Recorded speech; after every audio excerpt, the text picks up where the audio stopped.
Welcome to Polish City Club debate on AI. This is another event in our Polish City Club speaker series.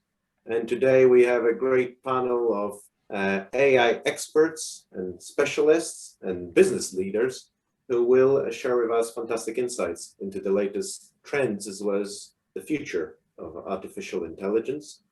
And I will hand over today to lead the discussion to my colleague from PCC board, Roch, who will also introduce the panelists in a bit more detail. Roch, over to you. Thanks, Rafał.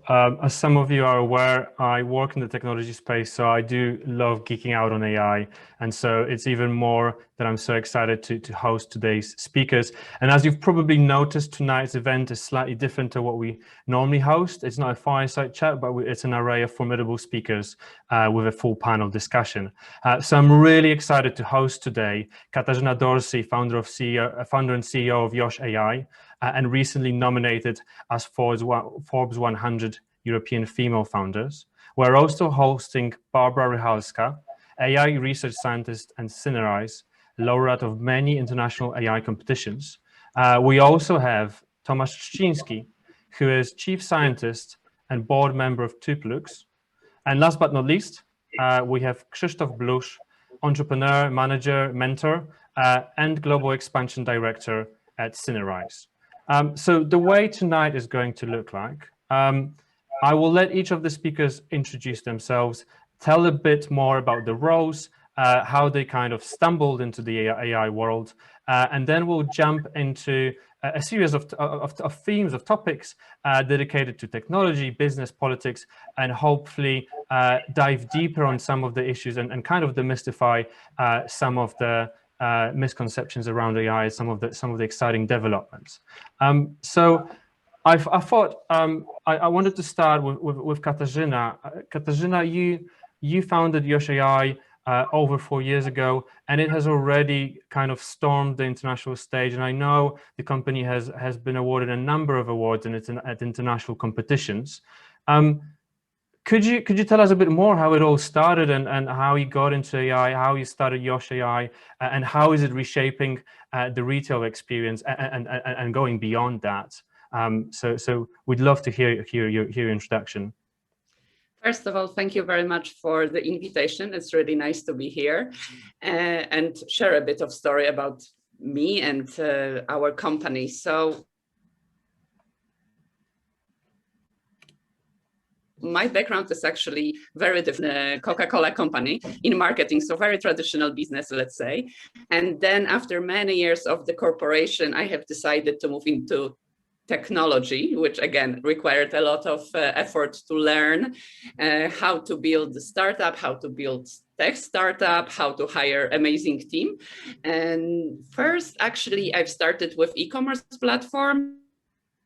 And it was a retail e-commerce platform. We worked with companies like Zalando, ASOS, and actually that was the moment that I realized that there is so much potential in developing deep tech exactly for these retailers, that there is such a huge gap between companies like Amazon or what Google is offering and what these companies are doing. So that's how the whole our story started. That was the time, this 4 years ago, that was the time that I was looking for the solution that will be needed, actually not at that moment 5 years ago, but in exactly 3, 4, 5 years ahead. So I looked at what Amazon is doing with Alexa, what Google is doing with Google Assistant, and I thought that the next stage will be, okay, these are very generic assistants that will help us in everyday life. So the next stage will be for the companies to actually have the same kind of technology and also offer this kind of assistance to their clients. So step by step from the idea, from like, we hired first developers actually 2.5 years ago. So in this 2.5 years, we made huge progress. Today we are in many countries on international markets, and we have absolutely big clients, enterprise type clients. So we're just growing, and we are focusing on the retail sector, offering this assistance, but this is we go way beyond when in this AI technology. It's not just assistant focusing on voice, but we are also empowering the solution with recommendation system, with visual search. So it's like the full package that allows to change the retail how we know it today, and especially how we know it now in the pandemic time with online shopping. So we are moving into conversational way. Yes? So at the end, in a few years, each of us will have their own assistant that will be just interacting like we interacting in the offline store with a, let's say, shopping assistant.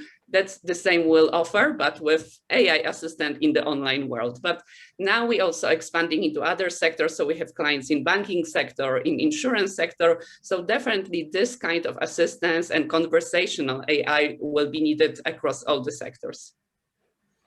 And I'm sure you're going to tell us more about some of the use cases as we dive deeper into the question, but it sounds like you saw the opportunity and just grabbed it. And it's quite interesting because we do have a panel that as we kind of speak to our distinguished guests one by one, we're probably going to realize that you can stumble into AI from all different directions and all different kind of, with all different sorts of experiences that you kind of started off. So you'll see, and I think we will turn to Tomasz, because Tomasz runs Comixify AI and Tooploox, and the latter was recognized as one of the fastest growing software companies in Europe. But actually Tomasz didn't start as an entrepreneur, didn't start as a marketeer, or didn't start as a business major. He started with a scientific background and lectures at universities in Poland. And I wonder if Tomasz could tell us a bit about his journey and how he made the jump from speaking about AI to deploying AI in practice. Thank you for a warm intro, and thanks for the invitation. It's really a pleasure to be part of this amazing event, and we'll see you all before UK opens up and all the bars and pubs will be full of people, and those events will actually go to, well, hopefully history. So my academic career actually always circled around technical universities. École Polytechnique Fédérale de Lausanne in Switzerland, Stanford University, Nanyang Technological University, or Warsaw University of Technology, where I currently hold an assistant professor position. These are all technical units, and this is kind of well grounded in my education, that research needs some sort of applied validation, and business and practical applications are the ultimate way to verify if your research is worth anything, or if it's just a bunch of papers that somebody has written and never practiced or never put into practice. So this is why, together with my co-founders, we started Comixify, that is a technical startup building AI solutions for visual effects industry. With Tooploox, the story is a little bit different, because when I was getting back from my PhD in Switzerland, I came back to Poland and I saw a desperate need to establish a place where top researchers can carry out world-class research without the limitations of funding or teaching activities or the red tape, and that is ubiquitous around the universities, actually all over the world, but in Poland specifically. So the most natural way for me was to fund this entrepreneur, or fund this endeavor through private funding or through commercial projects with international startups that we usually work with as Tooploox. And they're raising millions of dollars for innovating their companies. And this is how we kind of matched what research can bring and what Tooploox offers as software services. And so, did you find, I guess, and Katarzyna, I wonder which one of you found it harder to jump from, for you to jump from academia to business, or from Katarzyna to kind of go from her business experience to try to grapple with the new technology. Obviously, Katarzyna, I appreciate you're not coding the actual software, but I wonder how did you two feel about those moves in your careers? Funny enough, actually, we worked with Tomasz for some time at the beginning, so we tried to actually combine these two worlds. Yes, so it was a challenge, especially at the beginning, but it seemed like with my enthusiasm and passion, I convinced amazing people to join us exactly from the scientific part. So we have really great scientists, all of them coming from Samsung R&D Center, from Google, from Amazon. So we're really sourcing like the best. And now they are doing amazing things. So I had to put a lot of trust in them, since, as you said, I'm not coding, so I'm not even able to verify what they're doing. But I think they're really excited about this possibility to actually use AI to resolve some business problems and deliver real results. So I think for them that was very appealing, and that's why they joined us. And so I guess speaking about kind of catching up on the technical aspects of AI, I wanted to bring in Barbara, who I understand over the past decade you've worked in a number of software engineering roles, software engineering and data science roles, and I guess maybe the title has probably changed over time. And I know that you started your first role probably back at university. So I'm curious if you could kind of tell us more about how you got into AI, but also how has AI, working with AI data, data science has changed over the past, say decade from your experience and what you do currently in your role at Synerise. Hi, everyone. So first of all, thanks for having me here. It's a great pleasure to speak to you today. And yeah, actually, I've started my career not so long ago in human terms, but for AI, it's a whole epoch, you know, because I've done my master's in 2016 at the Warsaw University of Technology. I've, as Tomek said, also been more attracted to the technical and practical side of things. So as soon as I could, I went to work to apply the models, the ideas. And first, I worked at Samsung R&D, which was a cool place to experiment. I was doing my internship there. As you were asking about the changes that actually occurred during my years of work and study. So this first work at Samsung, for me and for many peers, was a transition point where we got the chance to experiment and learn, because we wouldn't have gotten this chance probably at any other company, because Samsung was an R&D center. And it was an accidental gain for Poland that we all learned AI there, because at the university at that time, there wasn't a lot of useful courses on AI, and actually I was self-taught, and many of my peers also. So there we got the space that we needed to ultimately leave the company and start something on our own. So I also gained a bit of experience in consulting. Consulting in data science is the sort of work you do when you go out to a client and implement something like an POC, something mostly smaller, but not always, experimental often, something that you just want to say to the client that they need, because one of the problems in AI adoption today is that the clients often don't know what they need. Like they have some problems, but they don't know that their problems can be solved at all. So this is what the consultant does, and there is the whole the skills needed to, you know, to talk to them like they in order for them to understand what you're actually trying to do. So then I transitioned to Synerise because I felt that I actually needed something long-term. That I didn't start my own company, but I joined a company which let me build something that I really feel I belong, because Synerise has a really kind of long-term vision of development of own technology. Though we are not big, we don't have the resources that Google or Amazon, you know, the giants have. Our main aim is to actually create our own technology.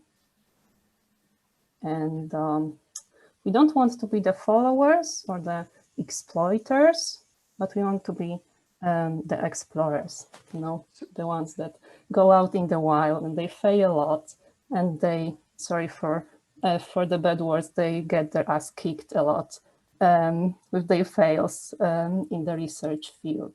But finally, they come up with something new, and that's what we are trying to do at Synerise. We're focused on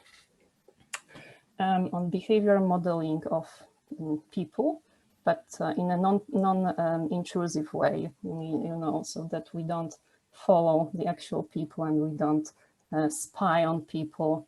We just kind of model the tendencies that appear in their behaviors when they move over some shop and they click and they view some items.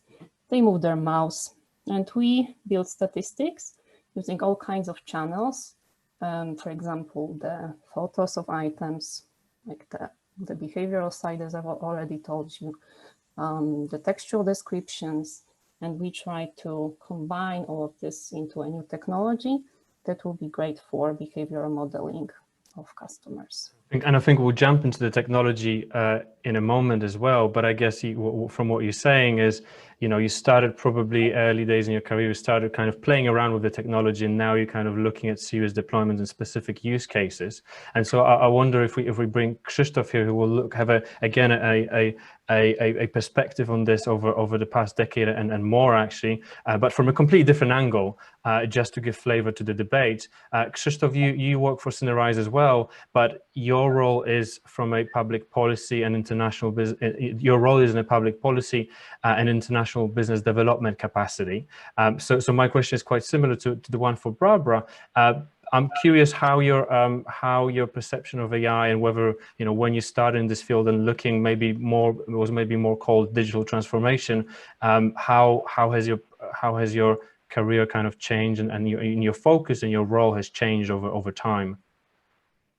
Right. Hello, good evening, and thank you for having me. It's a great privilege to have this opportunity to speak in front of such a nice audience. Yes, I indeed do have the longest living memory on this panel, I'm afraid. So let me take an advantage out of it and to put my narrative into this perspective. Actually, you know, I'm a sort of, you know, part Londoner in a sense, my identity. I left London after 10 years stint in 2000 and got back to Poland, straight into the Polish embryonic at that time VC and private equity industry to burn investors' money during the first internet bubble. We were investing investors' money into first IT or internet-enabled companies in this country, and that was really fun. The investors are still grateful for us for all those millions of US dollars that we burned at that time, when the bubble was already going off in the US, and then in the UK.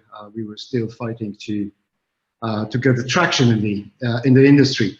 But the reason I'm saying this is that you know, this 2000s, the beginning of 2000s, that sort of, you know, is the first sort of reference point in time for myself and my narrative today.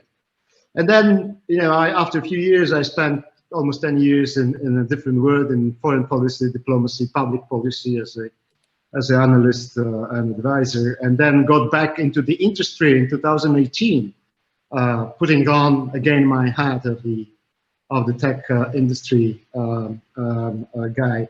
And that is sort of another point in time, you know, fast forward 18 years. And the reason I joined Synerise, obviously I won't be elaborating on Synerise, but Barbara has done it in a very eloquent manner.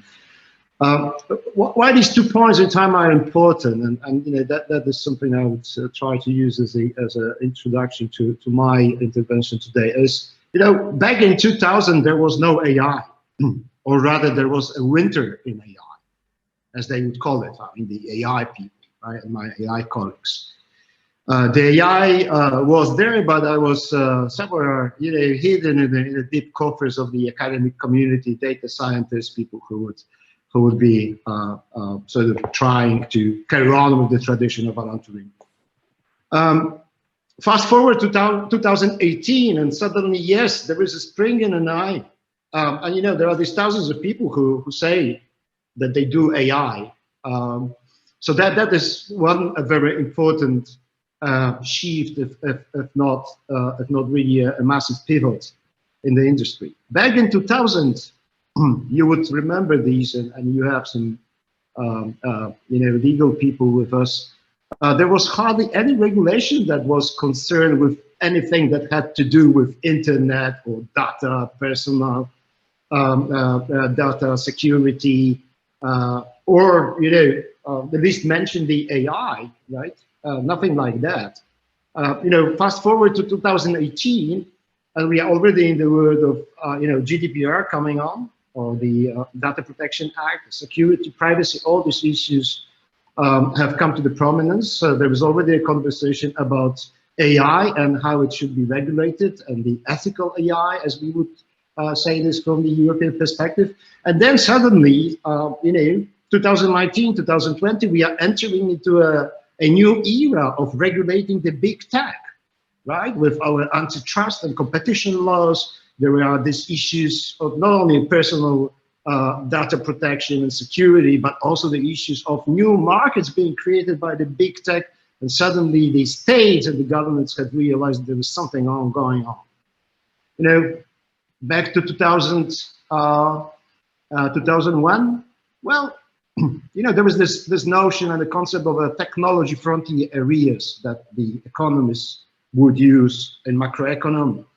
That basically denotes countries or territories, places where technology is being made and created, right? So basically the view, just in a vulgar simplified version of the word, is that there are those who create technologies and export these technologies, and there are the ones who adopt the technologies, right? They are on the receiving end. And obviously, back to 2000, there was a duopoly. The US and Europe were leading on technologies, right? Yes, Japan was somewhere in the backdrop. You move fast forward to 2018, and suddenly this duopoly is falling apart.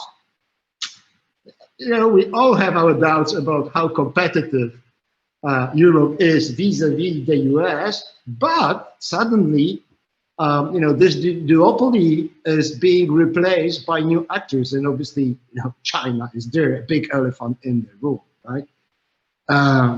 Well, back to 2000, we were still living in a world where,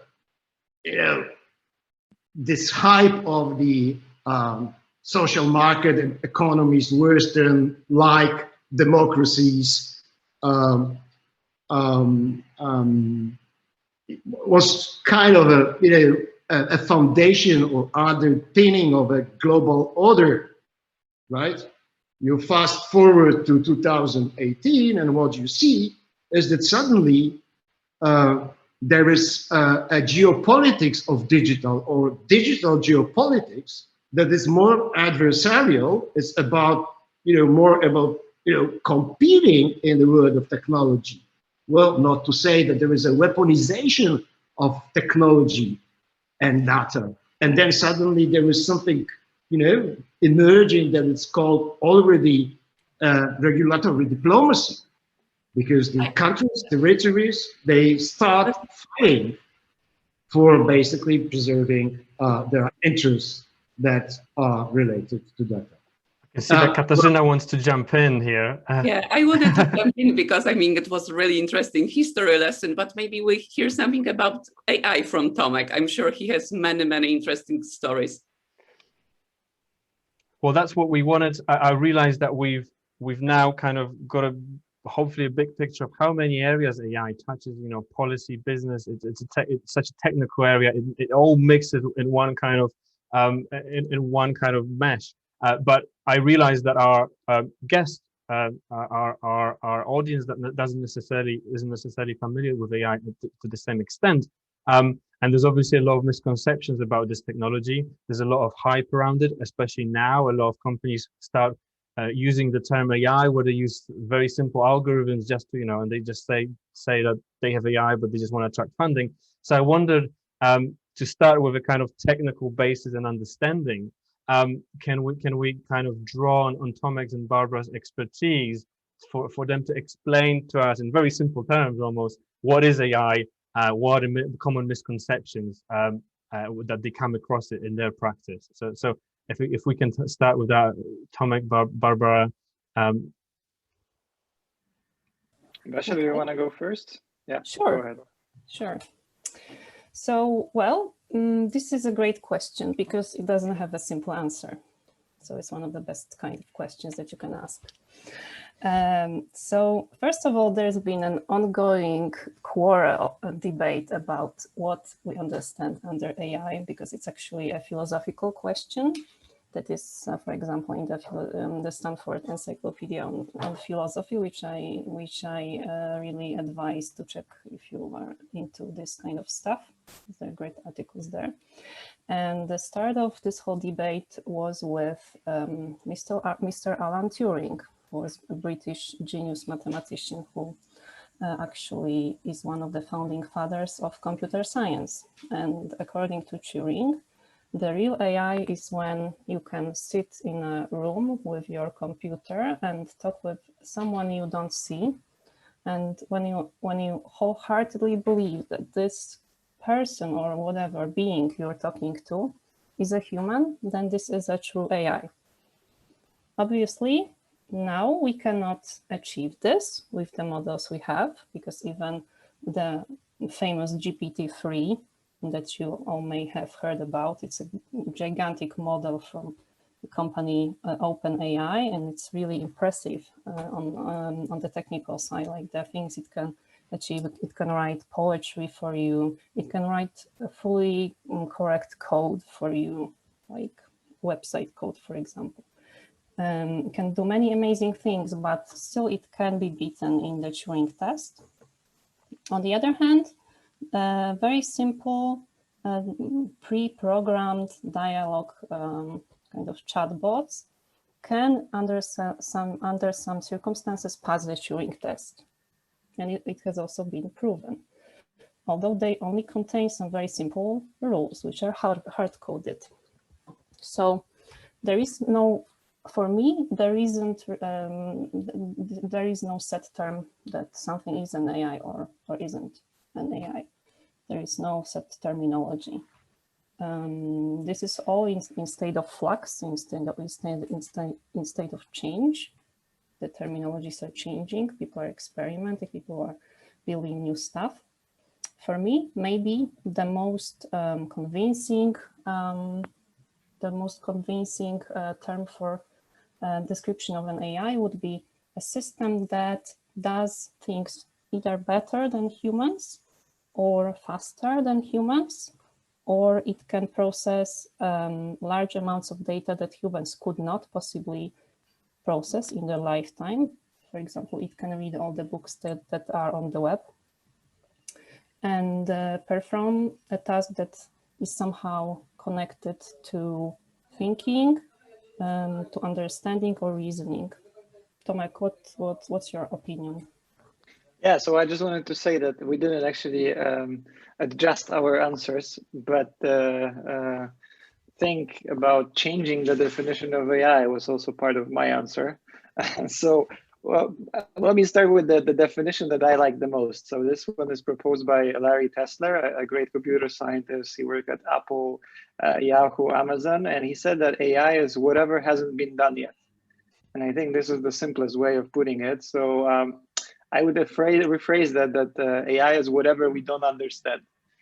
For instance, 20 years ago, if you get closer to a parking lot and the gate would be open and it would print out the ticket with your registration plate, and you would get out and it will take some money off your account without thinking about how much it actually costs and where it's coming from, you would definitely call it AI. Like you would call it magic, or well, actually for that the difference between magic and technology, it starts to kind of blur when you think about AI.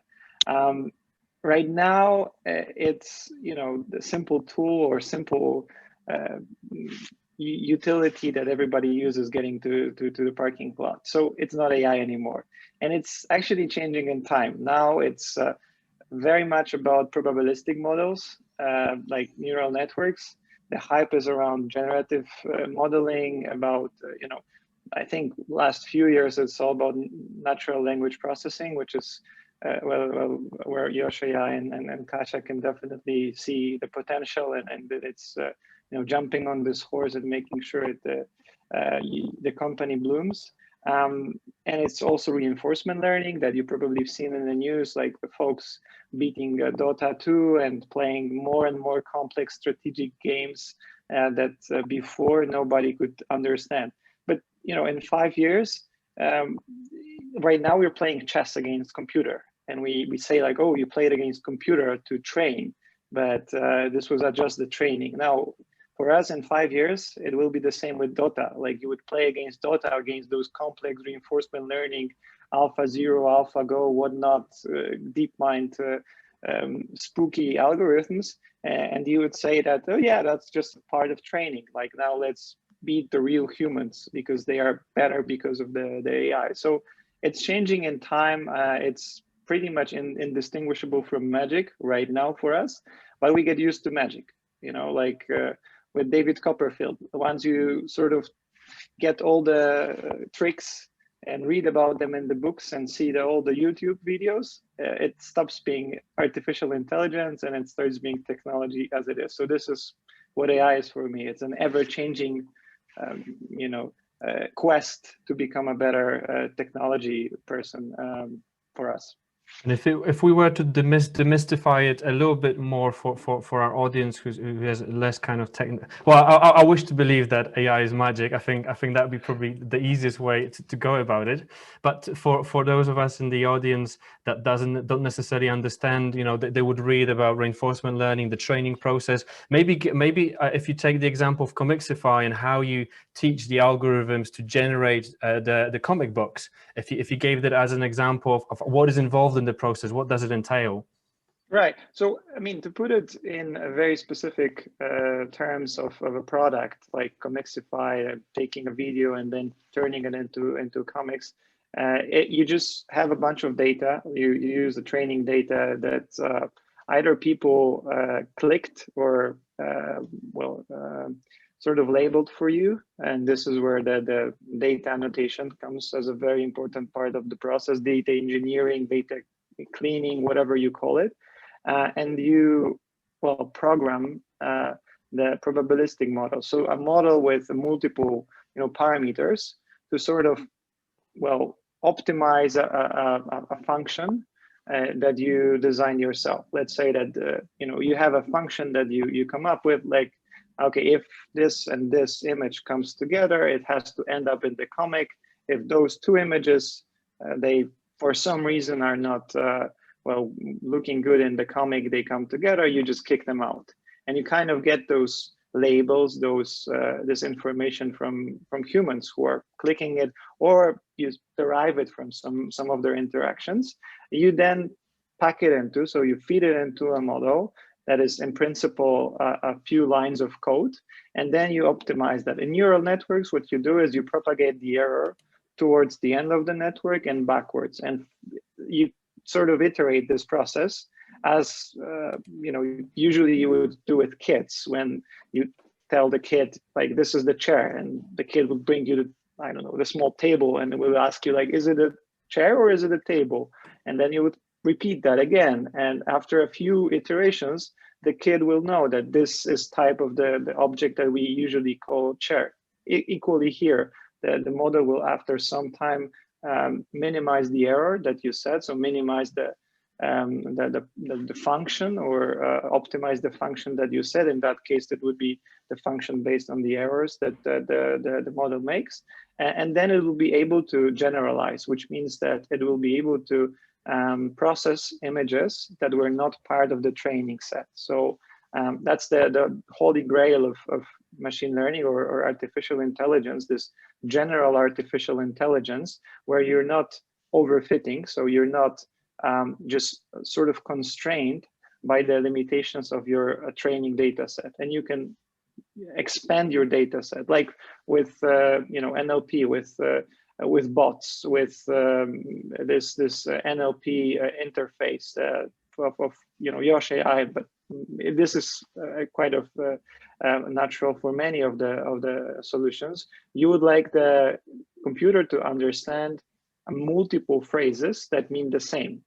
And for that, you need this ability to generalize from the training data set that you train your model with. So propagate this error back and forth, and then at some time you say, okay, you've learned enough. Now go to the wild, like check what real humans do. And this is where the Turing text comes back. And if you actually can sort of, kill or cheat the person on the other side of the computer so that it believes that there's a human and not a computer, that's when you pass your Turing test, and that's where your AI is fit. But going into the wild, then there are some wild and incredible uses of this technology, and so putting aside maybe the more obvious ones like self-driving cars or personalized recommendations that we all get, as a question to all our guests, really, and you might have a bias towards your own companies, but what are the use cases for artificial intelligence that you are most excited about, or maybe that surprised you the most, that you didn't realize that this technology was capable of? So that could be something that you think will come in the future, or something more kind of, it could be a business use or a personal use, but something that really excites you about this technology or use case. That's a question for all of you. It'll be interesting to hear.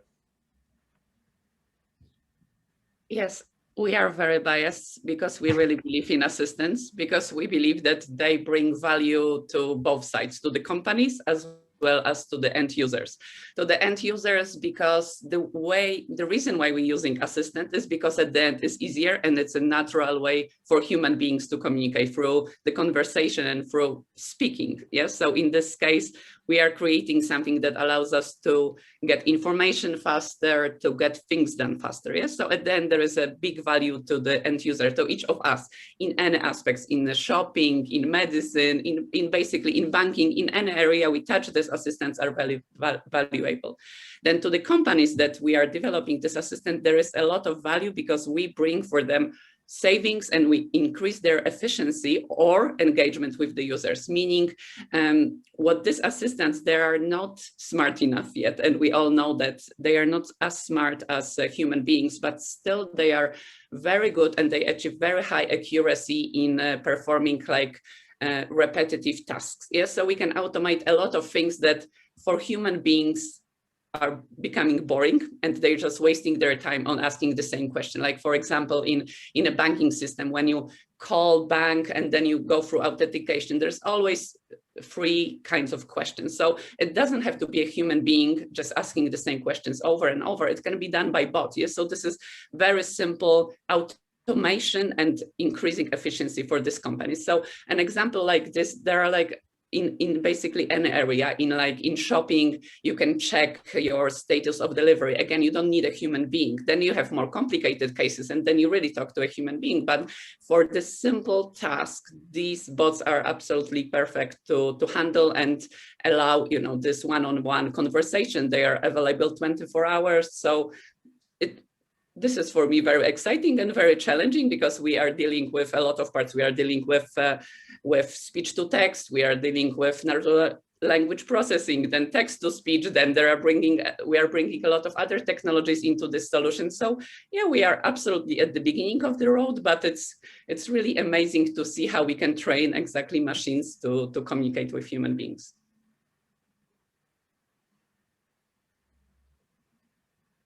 Do we have so these were very, very business cases. I was wondering whether anyone has any maybe kind of more futuristic examples of AI deployments that they're excited, or maybe for personal use that you'd like to have.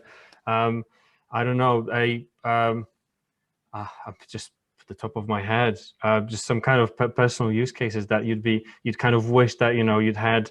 You'd wake up and your computer is just going to do your work for you. I mean, that kind of. I tell you what we are really proud of now. The case we are working on is for healthcare, where we will be able. But again, I don't know. We can say it's a business case, but this is helping doctors again save their time and automate it through conversation with the machine. This is what they are wasting half of their time not on curing people and helping people, but doing on administrative work. So this is some good that we also will be doing on the way. So for me, this is exciting.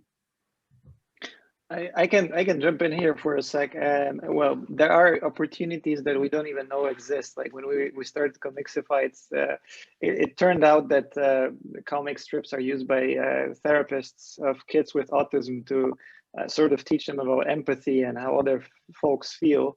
And we actually published 2 comic strip books with PWN, a major Polish editor, on that topic. So it started as a fun project, ended up with kids with autism being treated. So that's one of the crazy examples that what technology can turn into. But from where we stand right now, personally, I think that the biggest the most exciting part where AI can play part is in art, or in the places where it can crash this I think egocentric idea that humans are somehow better than the rest of the world. Yuval Noah Harari writes about the soul, and that we possess something different than the animals, and therefore we have awareness and all the other things that seem to be, not necessarily true. And artificial intelligence is sort of showing how this can be turned into a clear business hypothesis. Art, which I think you mentioned already, is becoming part of a generative modeling way of putting AI into practice, and models or GANs are now playing or painting pieces of art that can be sold in the auctions. My personal belief is this is where the major interesting ethical and also like philosophical questions will arise from, which is super interesting. From a practical perspective, where I believe the biggest impact of AI will be is in continual learning, which is the project that we're currently running at the university, and we're applying for a lot of funding on this, which is part of AI that allows you to continually learn systems like humans. Right now, what happens, and that's unfortunate for models that we currently develop, if you train your beautiful big neural network to detect, cats and dogs, which is obviously one of the most critical issues that humans came across in technology, and then you take exactly the same network and you fine-tune it to detect or to classify zebras and horses, all of a sudden it's going to forget everything about cats and dogs, just like that. This is called catastrophic forgetting, and continual learning is a domain of machine learning or AI, and that addresses this challenge, and tries to allow the system to learn continually, so it actually gain new knowledge without losing the previous one.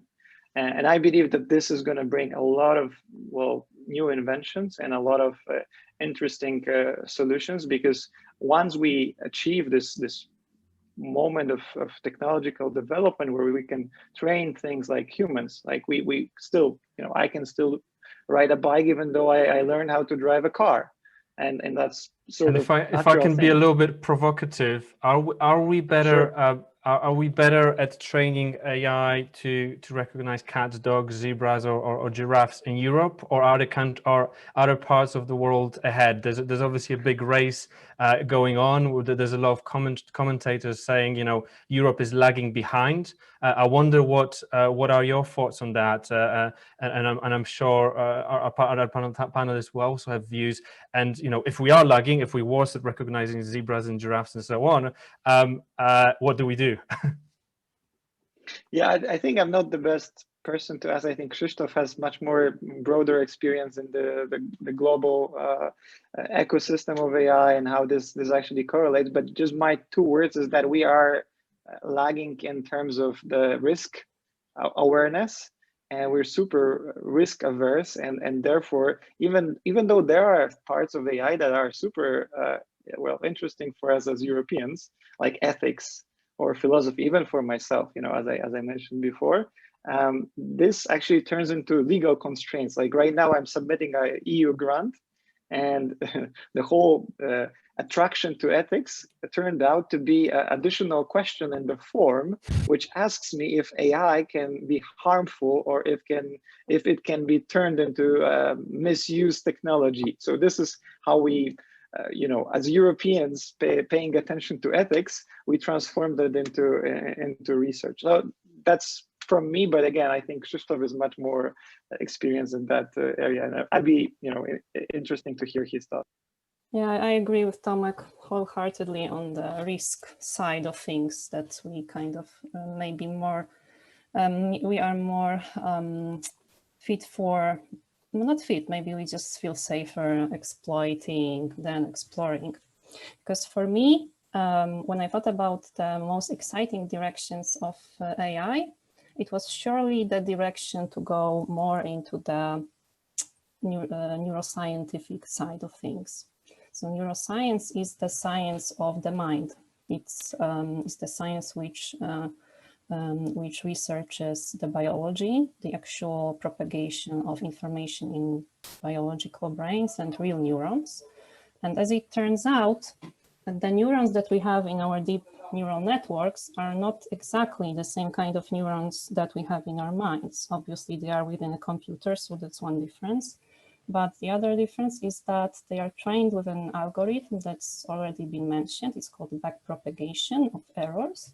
And it couldn't possibly work in a biological network the way we have it now in our deep learning models. So there is this maybe not a strong trend, but a group of idealistic researchers, I would maybe say, that try to make this work with the real models. For example, the so-called Hebbian rule that is assumed to be at work in our real biological brains, and transplant it to the deep learning models somehow. This is very hard because these models do not function very well. They don't get such great results as we get with the artificial neurons. And they are also often very, very slow and have many kind of technical problems. However, they are a way to avoid this problem of forgetting. The same problem as Tomek mentioned, because we as biological systems have a very good memory and we can combine all kinds of tasks within one system. So this is what I'm very excited about, and I think that this is going to be maybe the way to solve AI as a general solution, you know, to get this Turing kind of AI that will be really intelligent in our terms. So this is actually what we try to go a little bit into at Synerise.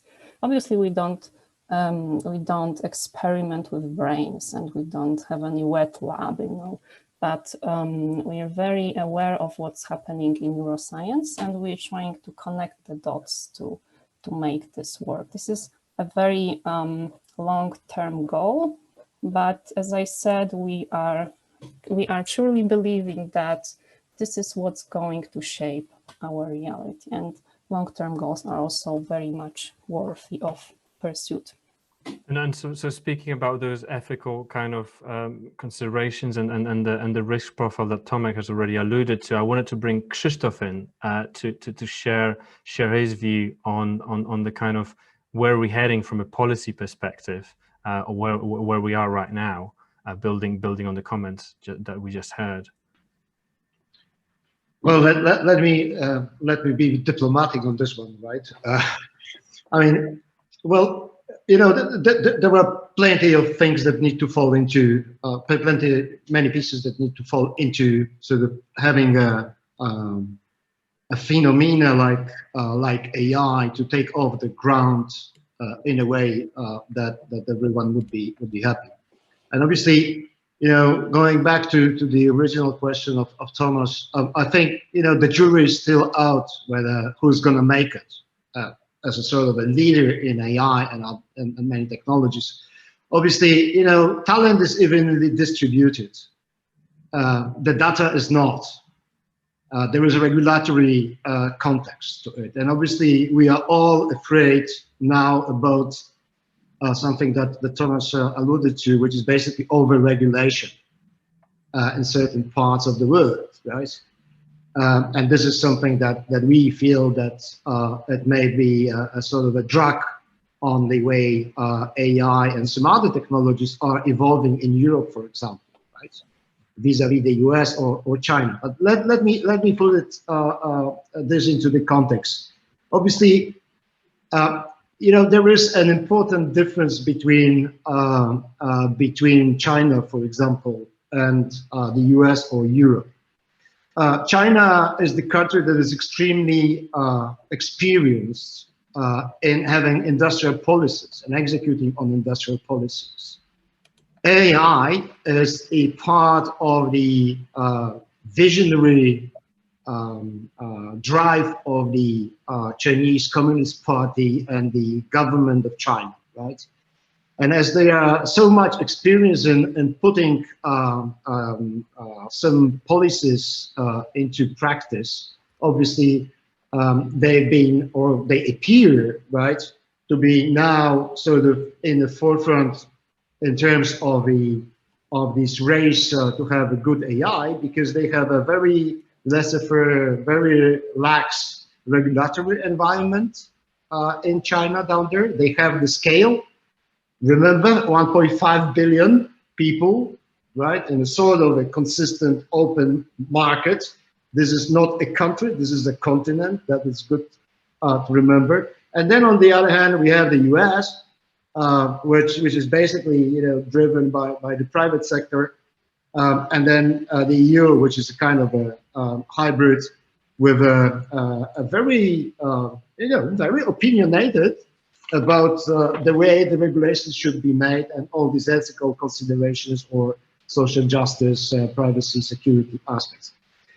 We shall see who will win, but there is one more aspect that I wanted to sort of draw your attention to, something that is very, very often overlooked. You know, people very often talk about, you know, AI being misused or overused, but there is a serious risk, and this is very adequate to this point of our discussion, that there may be an underuse as a risk of AI, right? Which may stem out of these, you know, over-regulation or under-investment or public backlash, as it has happened recently with the 5G, for example, right?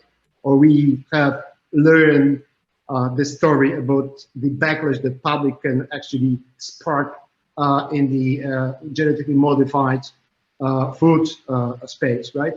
So we need to be very careful not to lose the opportunity that AI as a sort of a new smart agency vehicle can bring to humanity, because you know, we can easily freak out and be afraid of things that don't necessarily, and the risks that don't necessarily need to materialize if we know how to regulate AI. I would stop here. And so I'm conscious of time. I hope our panelists have a couple more minutes to actually answer the questions that came from the audience. And actually, the first one builds on really on the question we've just touched upon in comparing the different parts of the world. How is Poland doing? What are the kind of impressive developments? You can see the question from Bartosz. Can you name the 3 most impressive AI-related developments that are connected in any way to Poland?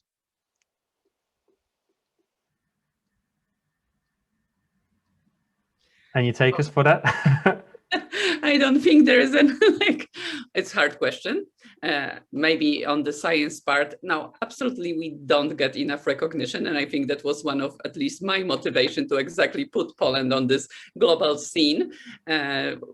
From one part on the science side, but also exactly as a company that is building AI solutions. But for that, okay, we really need a bit of time, more funding, and at the end, it always comes to the funding, right? So it is happening. We see companies growing from Poland with AI technology, and we see the successes. So it will happen. If you ask someone in the US, probably no one will know and no one will name it. But from what I see and what we observe, we definitely are on the way and will become one of these countries, hopefully, that will be recognized on this AI scene.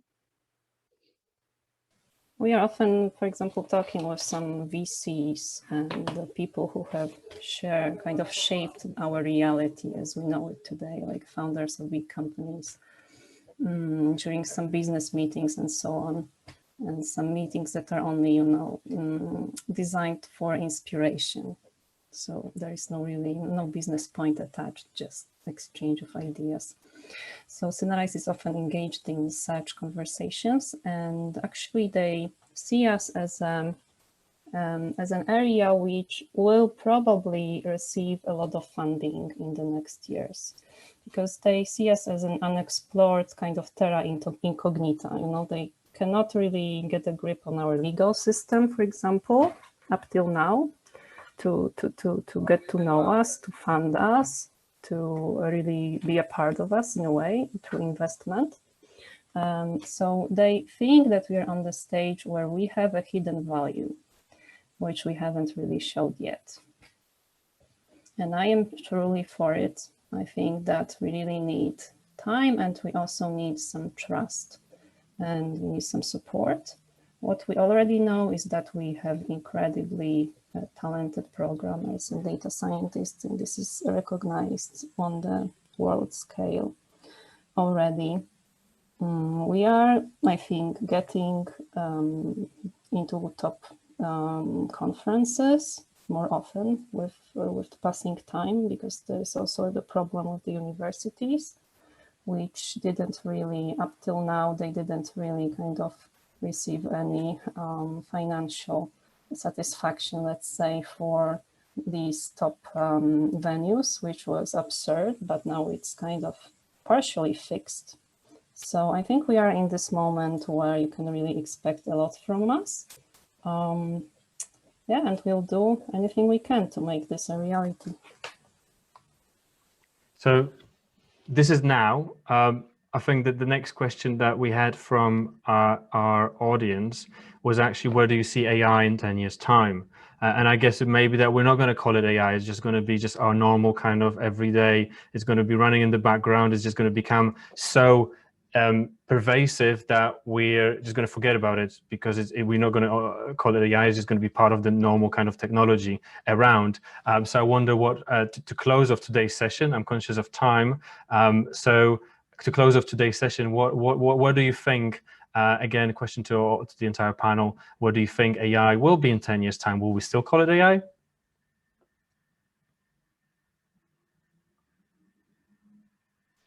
Well, as I am not a data scientist, let me take it. Okay, I can actually do the science fiction thing, but just to try to stick to the reality. I mean, people need to understand that AI have some characteristics what people in the economy call general purpose technology, which is basically on its own per se is nothing, right? It is something like electricity or some other technologies that, while applied, they make a difference. Right? Per se, it's just a matter of data science. But when it is applied and it affects every sector and every segment of economy, and it starts affecting in the backdrop very often, in a persuasive way, life of all of us, right, in every day. That is something that has happened in the past with industrial revolutions, with some other technologies. Some other technologies we were hopeful for, they failed. But this is possibly what is going to happen with AI. AI is not a utility. AI is not a single one-off technology. AI may fulfill all the characteristics of a technology that will go across all the space of our environments in various ways. That is something that may happen. It's not about the machines who would be taking over from us our jobs. It's not about the machines who would free themselves like the Frankenstein's monster and would be basically killing us. It's about making a major difference to almost every single aspect of our life. I think that's actually a very poignant note on which we can, unless there are any other questions on that note, that it will affect all aspects of our lives. We can probably close today's session unless there are any other questions to our panelists. I think I certainly, I hope everyone found this session very useful. I certainly was put at ease by Tomasz, who said that you can look at AI as magic, which makes me feel comfortable. I don't actually need to understand how it works. I can just treat it as magic. I did get a little bit concerned, and I think it's a very powerful point when Krzysztof mentioned about how AI is heavily influenced by how data is distributed. So naturally, naturally China will have an advantage here, and I do have some concerns about that. But I am super excited about all the different use cases and the ones that we just don't know about right now. And I hope people, everyone here has a slightly better understanding of what it is, and hopefully also sees if they are considering of dipping their toes in this area. Hopefully they will reach out to one of you, whether from a business, academic, or policy perspective, and yeah, explore this area more. I'm truly fascinated by it, and I hope this has kind of. I'm very grateful for your time, Krzysztof, Tomasz, Katarzyna, and Barbara. I keep saying it in a slightly weird English-Polish mixed way, Barbara. Sorry, my apologies for that. So really, thank you for your time. I don't know if, Rafał, you have any closing comments? No, just wanted to, again, thank our panelists. Thanks all the participants for joining us tonight. And thanks, Rock, for expertly moderating and navigating the discussion tonight. I think it was really engaging and definitely, educational for all concerned. So great job. And yeah, thanks a lot for joining the Polish City Club this evening for our debate and discussion. We will be posting a recording of this discussion on our social media channels in the next few days. But for the meantime, have a good evening. Thank you. Good night and happy Easter, because it's around the corner as well. Thank you so much. Happy Easter, guys. Hopefully next time we'll see you in person. Absolutely. Good night. Good night. Good night. Everyone. Good night. Thank you.